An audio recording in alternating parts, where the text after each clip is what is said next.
영하 8도가 찍혀 있어요. 제가 '이게 맞나?' 하고 다시 봤는데 춥기는 많이 춥습니다. 네. 뒤늦게 감기 때문에 또 고생들 하고 계시는 것 같은데 마지막까지 어 몸 잘 돌보시고 건강하게 믿음 안에서 살아가시기를 바랍니다. 어 여러분 단골 식당 같은 데 있으세요? 자주 가시는데 저도 예전에는 단골 식당이 있었던 것 같아요. 왜 학창 시절에 그 학교 밑에 왜 떡볶이집 이런 거 있잖아요. 그런 데 가면은 주머니 뒤져보니까는 낼 돈이 없는 거예요. 그러면은 분식집 아주머니 뭐라고 하세요? "야 그냥 먹고 빨리 가라." 요즘에는 그런 풍경은 좀 보기가 좀 어려운 것 같은데 요즘에는 바로 계좌이체 하더라고요. 그쵸? 돈이 지금 없으면은 핸드폰 열어 가지고 계좌이체 해 가지고 보내주기도 하고 그게 일상이 되었는데 참 많이 달라진 것 같습니다. 근데 여러분 단골 그냥 단골이 되는 게 아니잖아요. 갔는데 뜻하지 않은 호의를 받는 거예요. 뭐 음식이 좀 하다 보니까는 좀 더 남게 됐고 아니면 좀 더 많아져 "아이고 오늘 잘 왔네." 이런 거 있잖아요. 그러면서 한 접시 더 갖다 주시면은 "야 다음에 한 번 더 와야 되겠다." 이런 거 있잖아요. 근데 먹었는데 맛이 있어요. 그러면은 다음에 또 한 번 오게 되고 야 두 번 왔는데 맛이 여전히 좋다." 그러면은 "야 여기 내 맛집. 내 최애 맛집." 이런 거 있잖아요. 그러면서 또 친한 사람들 또 소개시켜 주고 이렇게 해서 맛집을 만들고 단골도 만들고 그렇게 해서 1 년을 또 보내고 그래서 어쨌든 단골이 되었어요. 한날은 단골집에 갔는데 사람이 너무 많은 거예요. 너무 많아서 '야 가서 먹을 수 있을까?' 저기 보니까 자리가 있는 거예요. 그래서 들어가려고 먹으려고 들어갔는데 사장이 그러시는 거야. "아이고 오늘 안 된다고. 오늘은 식사 못 해." 왜 그러냐니까 오늘 우리 예약을 봤는데 예약 안 했잖아. 아니 저기 자리 있네요. 아야 저 예약석이라고. 그렇게 해서 식사를 못 하고 돌아오게 되는 경우도 있어요.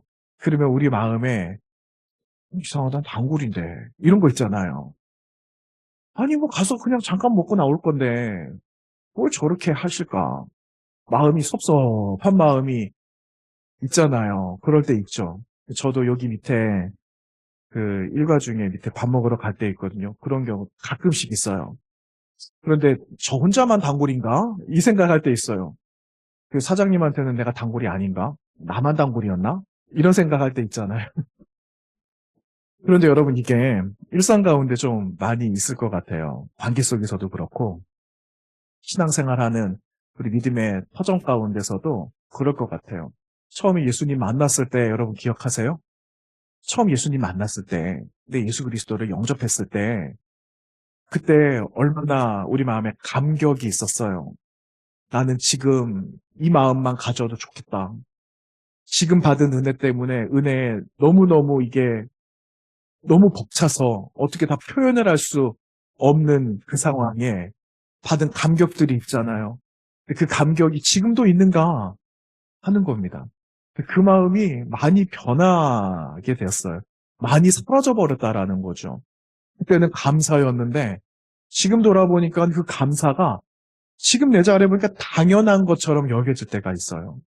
그리고 당연하다 보니까 이게 어느새 습관처럼 된 나의 신앙의 자리가 빡하게 굳어져 버린 그런 모습들도 우리 가운데 조금씩은 있잖아요. 없다라고 말은 못 하잖아요. 그런 게 있거든요. 그런데 여러분 오늘 주님께서 너희들의 그 마음이 문제인 것 같아. 왜 처음에 그 마음, 처음 너희들이 보았을 때의 감격, 이것들을 왜 놓치고 살아가? 왜 그걸 잃어버렸어? 그 간절했던 그 마음들이 지금 도대체 어디로 간 거야?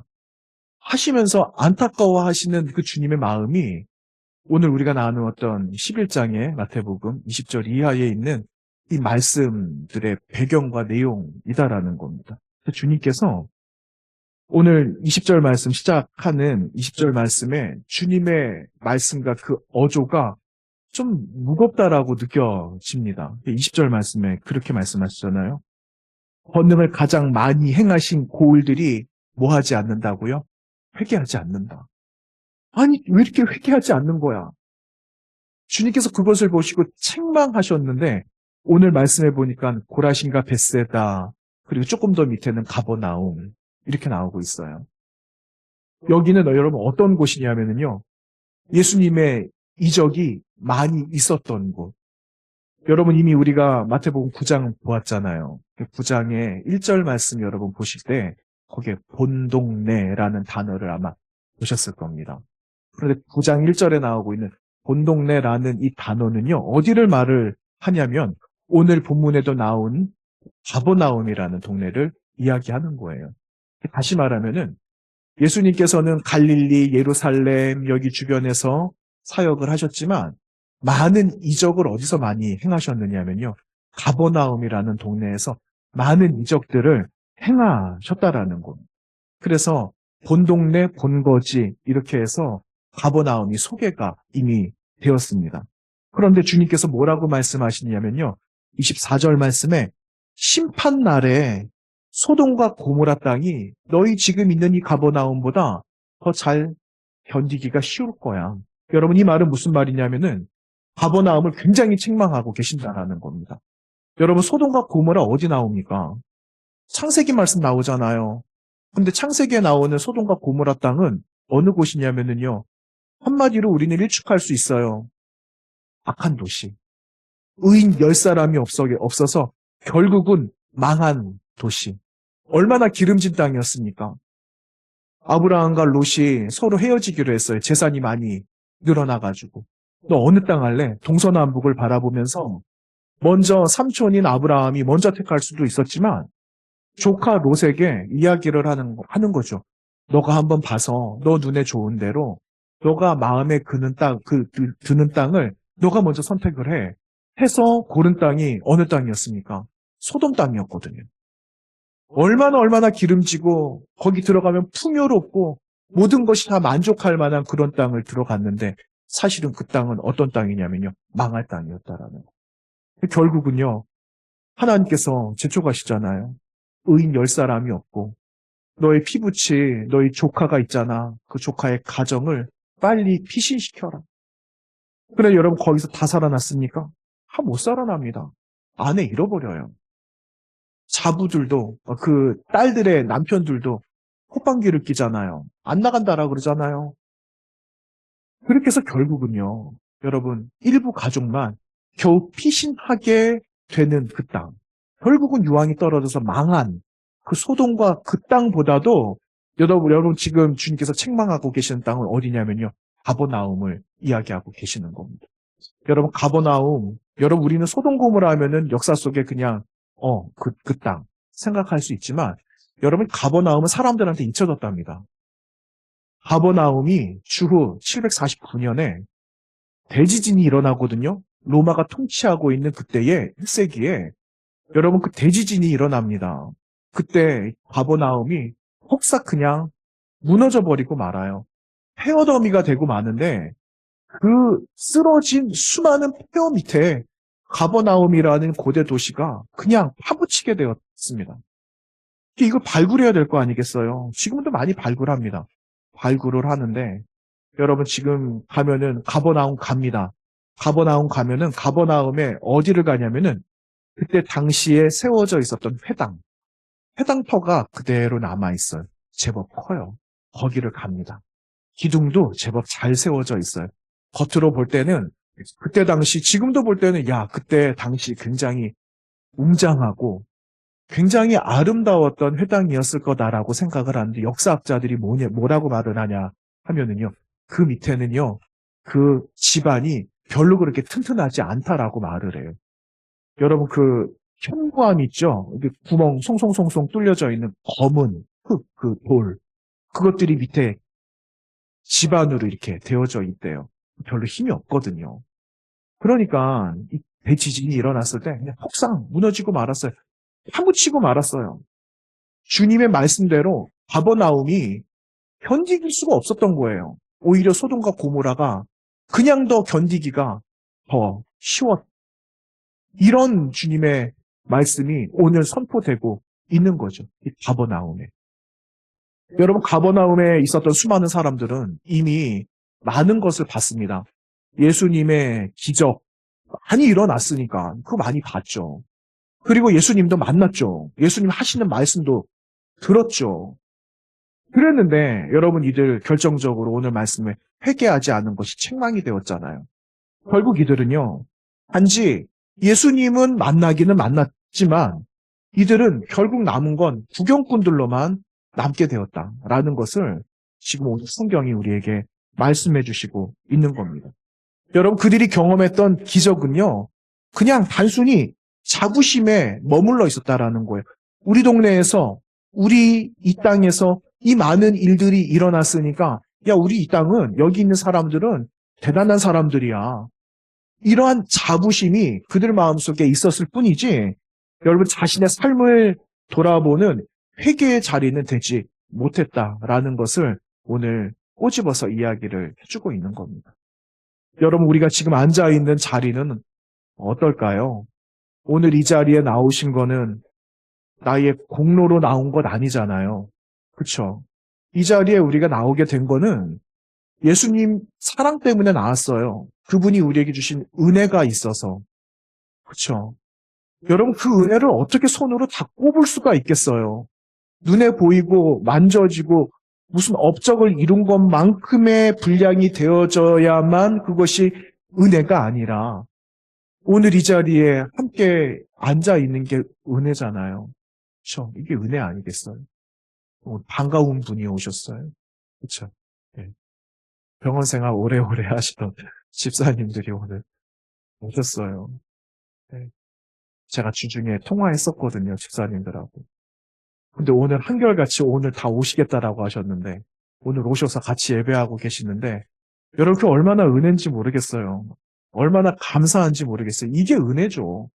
뭐 대단한 것도 물론 은혜입니다. 그런데 그 은혜를 잃어버리게 된다면 여러분, 무엇이 우리 마음속에 남느냐면요, 나다, 이것만 남아요.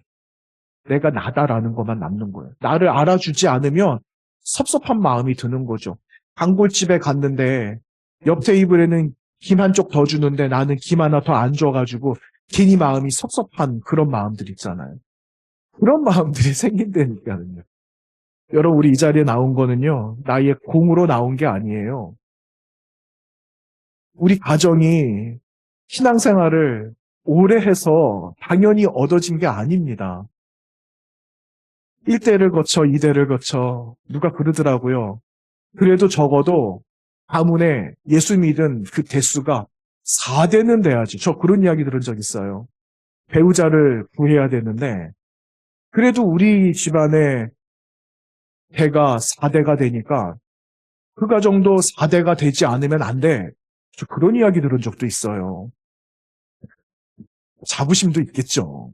그런데 여러분, 우리가 그러한 신앙의 자부심 때문에 구원받은 것 아니라는 겁니다. 여러분, 주님을 믿기는 믿지만 돌이킴이 없으면 꽝이에요, 꽝. 오늘 말씀의 회개. 여러분, 회개라는 것은 주님, 내가 이거 잘 못했습니다 라고만 말하는 것이 회개가 아니라, 여러분 또 이야기하겠지만 회개는요, 지금 나하고 같이 계시는 그분의 삶을 따라가는 거예요. 그분 닮아가는 삶. 그럼 무슨 빈틈이 어디 삐집고 들어오겠습니까? 빈틈이 없는 거죠. 그분 따라가는데. 그것이 진정한 회개한 사람이 살아가는 삶이라는 거예요. 여러분, 우리의 무뎌진 이 마음들을 어떻게 좀 돌려볼 수 있을까? 오늘 말씀에 진단을 하고 방법을 말씀해 주시는데 오늘 말씀에 그런 말씀이 기록되고 있어요. 여러분, 25절 말씀해 보시면은 그때 예수께서 대답하여 이르시되 천지의 주제이신 아버지여, 이것을 슬기롭고 지혜롭고 슬기 있는 자들에게는 숨기시고 어린아이들에게는 나타내심을 감사합니다. 이런 말씀이 기록되고 있어요. 여러분, 여기서 보면은 지혜롭고 슬기 있다. 우리 거부감이 일어나지는 않아요. 그런데 진짜 똑똑한 사람들을 말합니다. 그런 사람들에게는 숨겨주셨다라는 것은 무슨 말이냐면 그 다음에 어린아이들에게 나타내셨다. 주님께서 이 말씀을 나타내시고 보여주시고 듣게 하신 그 이유는 진짜 마음이 순수한 그 사람들에게 잘 듣게 해주셔서 마음의 순수함을 가진 사람들이 진짜 주님이 누구신지를 알게 해주신 것에 대해서 정말 감사합니다 하는 마음이에요. 그러니까 여러분 우리 마음에는요. 순수함이 있는가? 신앙생활을 하고 교회를 다니고 1년, 2년, 3년, 10년, 20년 그리고 신앙의 연수가 1대1에 3대, 4대를 지나서 왔지만 내 마음에 순수함이 없다면은 그 책망받을 일이라는 거죠. 회개하지 않고 그냥 오던 대로 가던 대로 해왔던 대로 이거는 주님 앞에 책망받을 일이라는 겁니다. 그래서 주님께서 오늘 우리에게 말씀하시는 것은요. 배워라 이 말씀을 하고 계세요. 여러분 29절 보세요. 29절에 보시면 뭐라고 기록하고 있는가 한번 읽어볼까요? 시작. 나는 마음이 온유하고 겸손하니 나의 멍에를 메고 내게 배우라. 그리하면 너희 마음이 쉼을 얻으리니. 아멘. 여러분 이 말씀이 마음에 와 닿으십니까? 여러분 멍에를 메신다는데 멍에를 메야 된다는데 무슨 쉼이 있겠어요? 냉정하게 말해보는 거죠. 여러분 멍에는 쉴 수 없는 거예요. 짐입니다. 십자가예요. 여러분 멍에는 어떻게 지는가? 여러분 멍에는 누가 매죠? 소가 매는 거 아니겠어요? 이 밭을 한번 갈아보셨어요? 저는 경험이 없습니다. 근데 멍에 맨 소를 앞세워서 밭을 이렇게 갈잖아요. 그런데 멍에 맨 소를 한 마리를 이렇게 앞세웁니까? 두 마리를 앞세웁니까? 한 마리 앞세웁니까? 한 마리? 두 마리도 하기도 하죠. 근데 잘 훈련되지 않으면 어려울 것 같아요. 보통은 한 마리 많이 본 것 같아요. 한 마리. 아, 그거 안 하고 요즘 트랙터로 합니다. 이렇게 말하면 할 말 없어요. 요즘은 소로 안 하고 농기계로 다 해요. 이렇게 말하면 할 말 없어요. 근데 어쨌든 멍에가 나왔으니까 멍에 이야기 하는 거예요. 여러분 유대 사람들의 그 관점에서 멍에는 두 마리에게 멍에를 지운대요.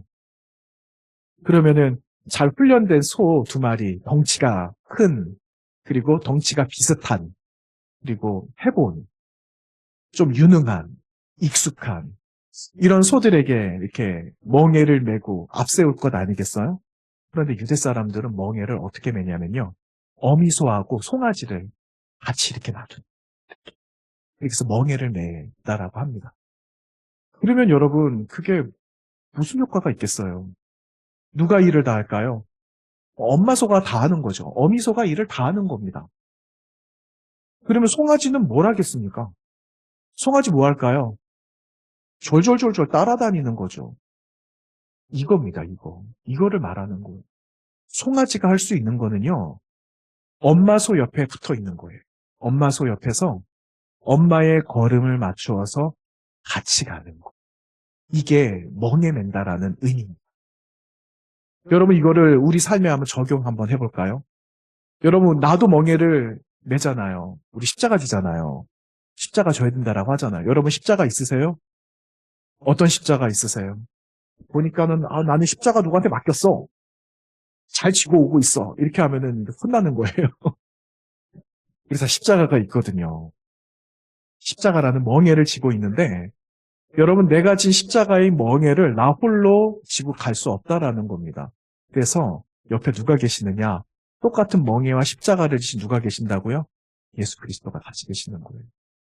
그분과 함께 같이 십자가를 지고 멍에를 메고 가는 겁니다. 우리는 할 게 없어요. 그분이 다 아시거든요. 나에게 있는 십자가 분명히 나도 졌는데 어느샌가 보니까 그 십자가 누구에게로 가 있느냐면요. 우리 주님께로 십자가가 가 있다라는 거예요. 그래서 멍에를 메고 배운다라는 것은요. 그분과 함께 있다라는 거예요. 여러분 주님이 옆에 계세요? 여러분 맡기셨어요? 맡기세요. 내가 가지고 있으니까 힘들잖아요. 잘 못 맡기는 거 있어요. 성품이 이래서 마음이 이래서 잘 못 맡기는 거 있어요. 근데 여러분 하나님께 맡깁시다. 오늘부터 하나님께 맡깁시다. 그래서 이번 한 주간을 여러분 좀 가볍게 사세요. 뭐 이렇게 걱정이 많으세요? 내가 다 할 수 있는 것도 아닌데. 그렇죠? 내가 못해요. 우리가 할 수 있는 건 기도하는 거예요. 하나님의 마음이 있는지, 하나님의 어떤 마음이 있는지 그거를 잘 캐치하면 되는 거예요. 그리고 그 마음대로 살아가면 되는 거죠. 여러분, 멍해를 두려워하지 마시고 기쁘게 그 멍해를 잘 짊어지고 가시기를 바랍니다. 그러면 갈 수 있어요. 여러분, 또 하나, 나의 멍해를 메고 배우라. 여러분, 배우라 말씀하셨잖아요. 여러분, 배우려면 어떻게 해야 됩니까? 일을 배워야 돼요. 그러면은 일을 어떻게 하는지 배워야 될 것 아니겠어요? 그냥 가만히 있으면 이거 알 수 있을까요? 모르는 거예요. 여러분, 학생이 공부를 해서 배워야 될 것 아니겠습니까? 학생이 뭘 봐야 됩니까? 학교 교과서도 있어야 되고, 공부도 해야 되고, 내가 잘 배웠는지 테스트도 해봐야 되고, 이렇게 해서 배우는 것 아니겠어요? 그런데 성경에서 말씀하고 있는 이 배운다라는 의미는 또 그런 의미는 또 아니랍니다. 그럼 도대체 뭘까? 여러분, 탈무드라는 거 들어보셨어요?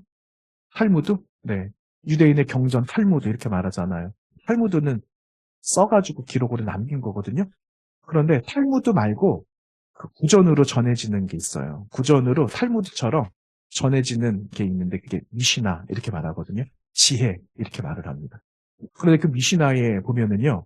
이런 내용이 있어요. 한번 제가 읽어드릴 건데 여러분 화면에 잠깐만 한번 띄워봐 주세요. 네, 여러분 한번 보세요. 지혜로운 자들의 집을 너의 집으로 삼고 그들의 발치에 있는 먼지 속에 앉아라. 그리고 갈증을 느끼는 사람이 물을 마시듯 그들의 말을 들이마셔라. 무슨 말인 것 같아요? 지혜로운 자들의 집을 너의 집으로 삼아라. 그 지혜가 너무 보배롭다라는 거예요. 그 지혜를 탐할 만큼 지금 현자들이 들려주고 있는 그 지혜를 너의 지혜로 삼아라. 그런 뜻이거든요. 발치에 있는 먼지 속에 앉고 여러분 우리가 한여름에 얼마나 목이 마릅니까? 한여름에 일을 하고 왔는데 그러면은 얼음 냉수만 들이키잖아요. 이런 것처럼 들이마셔라. 이렇게 말을 합니다. 여러분 무슨 말이냐면요. 유대 사람들 샌들 신고 다니잖아요. 고대에. 그러면은 무슨 지금같이 무슨 양말이 있겠어요? 발이 무슨 보호가 되겠습니까? 근데 샌들에 흙먼지고 얼마나 먼지가 많겠어요. 그러면은 집에 주인이 들어오면 하인이 가장 먼저 하는 게 뭐였습니까? 대야에다가 물 받아오는 거, 수건 가져오는 거. 그래서 주인의 발을 씻어주는 게 1번 아닙니까? 근데 그거 하기 전에, 물론 그것도 하죠. 내 스승이, 내 지혜로운 사람이, 내 선생님이 그렇게 들어오시면 가까이 가서 붙어 앉으라는 말이에요. 발에 있는 먼지가 내 옷에 다 묻을 정도로. 여러분, 내 몸에, 내 옷에 이 먼지가 다 묻으려면 어떻게 해야 되겠습니까? 같이 있어야 되는 거예요, 같이. 그분이 지금 걸어오신 삶의 자리에 모든 그 노하우들, 지혜들, 지식들, 살아가는 삶의 방법들, 이런 것들이 삶 속에 얼마나 많이 있겠어요. 그런데 먼 발치에서 그거 바라본다고, 듣는다라고 그걸 어떻게 알겠습니까? 같이 있어야 되는 거죠. 같이 가까이 있어서 들어보고, 그리고 깨달은 바를 들려주실 때에, 아, 이 말씀은 이런 내용이구나, 라는 것을 비로소 아는 것 아니겠어요? 그러려면은 선생님과 같이 붙어 있어야 된다라는 거예요. 이것이 배운다라는 말이에요. 그래서 주님께서 오늘 뭐라고 말씀하시느냐면요. 무엇을 배워라? 예수님처럼 온유와 겸손함을 배워라 라고 말씀하시는 거예요. 예수님의 온유하심과 예수님의 겸손하심은 주님과 함께 살아가야만 배울 수 있는 겁니다. 그리고 우리 안에는 예수님의 온유함이 있을까요? 우리 안에 예수님의 겸손함들이 우리 마음속에 있으시죠? 네. 그거네, 그거. 예수님의 온유함을 계속해서 채워나가는 겁니다. 그분의 겸손함이 무엇인지 알지만, 온유와 겸손함의 이야기는 다 알지만, 진짜 주님께서 온유함을 어떻게 보여주셨을까? 겸손한 모습을 어떻게 보여주셨을까? 그리고 불쌍한 사람들을 어떤 마음으로 고쳐주셨을까? 그것을 가버나움 사람들은 그냥 멀뚱멀뚱 보고만 있었다라는 거예요. 야, 역시 이러면서 엄지손가락을 치켜 올리는 거에만 급급했다라는 거예요. 주님의 진짜 마음은 알지 못한 채. 그러니까 이들은 남겨져 있었던 것, 그들이 가지고 있었던 종교적인 그 신앙만 있었다라는, 종교적인 자부심만 있었다라는 거죠. 여러분, 우리 가운데는 종교적인 그런 자부심만 남아있는지, 아니면 오늘까지 베풀어 주시고, 나를 사랑해 주시고, 인정해 주신 예수 그리스도의 그 따뜻한 마음과 그분의 성품이 우리 가운데 있는지, 그래서 내가 오늘 이 자리에 그 감사하는 마음으로 오늘 예배 자리에 나왔는지 여러분 한번 들춰 보았으면 좋겠습니다. 여러분 오늘 말씀은요, 우리에게 두 가지의 질문을 던집니다. 첫 번째 질문은 무엇이냐면요, 가버나움에 있지만 가버나움에 있는 단골 손님인지 아니면 예수님의 제자인지, 이걸 우리에게 질문을 던지고 있어요. 여러분 단골 손님이세요? 이 단감동의 성북교회의 단골 손님이세요? 하나님 나라의 그냥 단골 손님으로만 남으시겠습니까? 아니면 예수님의 진짜 제자로 살아가시겠습니까? 예, 여러분 지금도 늦지 않았어요. 예수님의 제자로 살아가기 위해서는 여러분 우리가 날마다 회개하는 것, 날마다 내 자리를 돌아보는 것, 예수님의 모습과 그분의 성품 닮으면서 살아가기를 원하는 것, 그 마음이 회복되어져야 한다라는 겁니다. 두 번째 우리에게 던지는 질문은요, 나는 예수님의 먼지를 다 뒤집어 쓸 마음의 준비가 되어져 있는가? 예수님의 먼지를, 예수님의 발에 떨어져 있는, 그분의 삶에 묻어져 있는 모든 것을 내가 고스란히 다 안을 준비가 되었는가? 이겁니다. 여러분 진짜 제자는요, 예수님의 삶을 그대로 베끼는 겁니다. 그대로 베끼는 거예요. 여러분 그 논문 이야기 많이 하잖아요, 사람들이. 논문 뭐 카피했다, 뭐 이런 거 있잖아요. 논문을 표절했다. 근데 여러분 다른 건 표절하면 큰일 납니다. 근데 한 가지 표절해도 괜찮은 거 있어요. 뭐냐면요, 예수님의 삶. 예수님의 삶은요, 그대로 표절해도 괜찮습니다. 그대로 가져오는 거예요. 그래서 그대로 살아가는 거예요. 그러면 진짜 제자가 되는 겁니다. 여러분 이미 여러분 마태복음 10장 보셨거든요. 10장도 보시고 11장도 들어왔는데 10장에서 계속 말씀하고 있는 건 너 제자야? 제자로 살아가고 있어? 제자도에 관한 말씀을 계속하고 계신다라는 거예요. 근데 그게 너무 어렵잖아요. 제자로 살아간다라는 게 너무너무 어렵잖아요. 그런데 내가 정해서 내가 그렇게 하려고 하면 어렵지만 이미 나와 있는 해답을 가지고 우리는 하는 거예요. 예수님이라는 좋은 해답이 있어서 그 해답을 그대로 베끼기 시작하는 겁니다. 그러면 이 멍에도 짊어질 수 있고, 그리고 배워나갈 수도 있고, 배우는 것 가운데 주님 뭐라고 책망했냐면 회개하지 않음을 책망하셨는데 우리는 나를 날마다 볼 수 있는 존재가 되지 않겠습니까? 그 모습으로 살아갔으면 좋겠어. 이렇게 오늘 주님께서 저 여러분에게 말씀해 주시고 있는 겁니다. 여러분 이번 한 주간 또 살아가시잖아요. 예수님의 삶을 그대로 베끼세요. 그대로 카피하시는 거예요. 예전에 저 생각나는데요. 그 1학년 다닐 땐가 글씨 공부한다고 여러분 그 왜 글씨 교본 쓰는 거 있잖아요. 펜글씨 이런 거 있잖아요. 근데 희한하게 그 뒤에는요, 습자지가 있어요. 펜글. 그렇죠? 그게 다 빛입니다. 그거대로 그대로 쓰는 거예요. 이런 거죠. 여러분 옛날에 먹지도 쓰셨죠? 먹지 많이 쓰셨죠? 저도 옛날에 먹지 썼습니다. 언제 썼냐면은 아니 목사님 나이가 몇인데 먹지를 써. 저는 먹지를 언제 썼냐면은요, 카드 만들 때. 옛날에는 카드 만들었잖아요. 크리스마스 카드 많이 만들었잖아요. 근데 그림을 못 그려요. 그래서 그림 밑에다가 먹지를 깔고 그림 그대로 이렇게 하면은 먹지가 밑에, 그쵸? 도화지나 카드 종이에 찍히잖아요. 그럼 그거 가지고 또 이렇게 그려가지고 거기다 색칠을 탁 하는 겁니다. 야, 너 진짜 잘 그렸다. 정말 잘 만들었다. 나 실력이 이 정도는 돼. 이렇게 어깨를 으쓱으쓱 하는 거죠. 여러분 어깨를 으쓱으쓱 하면서 살아가려면요, 예수 그리스도의 그 모습을 그대로 안고 살아가는 거예요. 그래야지 교회다울 수 있고, 여러분 저 그런 이야기 들었습니다. 한국교회가 한국 땅에 가장 문제 있는 사람들 누굴까요? 이번 주에 그런 이야기 들었어요. 한국에 가장 문제 있는 사람이 교회 다니는 사람이래. 굉장히 충격받았습니다. 굉장히 기분 안 좋았어요. 대한민국에 가장 문제 있는 사람들, 교회 다니는 사람. 한 대 때려주고 싶었습니다. 근데 여러분 그 말을 들으면은 우리가 그만큼 책임을 다하지 못하는 것도 있지 않겠어요? 그렇죠? 그래서 예수님의 삶을 그대로 베끼는 겁니다. 먹지를 이때다가 대고 그대로 따라가 보는 거죠. 이렇게 따라가 보면 어느새 예수님의 모습과 그분의 형상을 닮아서 살아가고 있는 우리 서로의 모습을 발견하게 될 거라고 믿습니다. 여러분 이번 한 주간 예수님의 모습을 잘 배우시고 그리고 멍에를 지지만 그 멍에가 기쁨으로 짊어지는 그런 멍에가 되어져서 하나님께 영광이 되어지는 우리 성북교회 믿음의 식구들이 다 되시기를 주님의 이름으로 부탁드립니다. 기도하겠습니다. 하나님 감사합니다. 또 우리에게 새로운 시간들을 허락하여 주셔서 하나님 주시는 마음을 안고 매일매일 살아가게 해주셔서 감사합니다. 돌아보면 부족한 것들이 너무나 많이 있지만 그럼에도 불구하고 하나님 우리에게 늘 격려해 주시고 내가 지고 있는 멍에이지만 멍에도 주님께서 가볍게 해주셔서 어느새 저 끝까지 가게 하시는 하나님의 은혜를 알게 해주시니 감사합니다.